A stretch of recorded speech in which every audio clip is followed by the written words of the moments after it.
Every morning Skippy John Jones woke up with the birds, and this did not please his mother at all. "Get yourself right down here right now, Mr. Kitten Britches," ordered Mama Junebug Jones. "No self-respecting cat ever slept with a flock of birds." She scolded, or ate worms, or flew, or did his laundry and Mrs. Doohiggy's bird bath.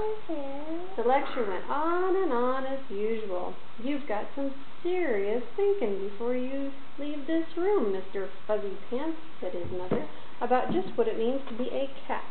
Not a bird, not a mouse, or a grouse, not a moose, or a goose, not a rat, or a bout.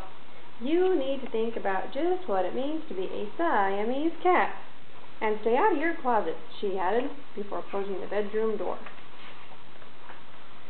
But as soon as he was alone, Skippy John Jones began to bounce, and bounce, and bounce on his big boy bed. "Oh, I'm Skippy John Jones, and I bounce on my bed, and once or 6 times I land on my head." On his way back down to earth from a gigantic big bounce, Skippy John Jones shot past his bedroom mirror. "Holy guacamole!" exclaimed Skippy John Jones. "What was that?"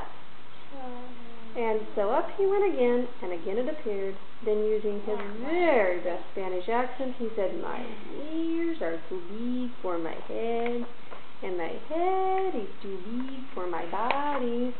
I am not a Siamese cat, I am a Chihuahua."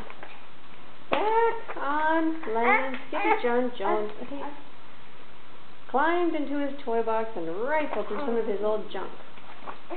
After he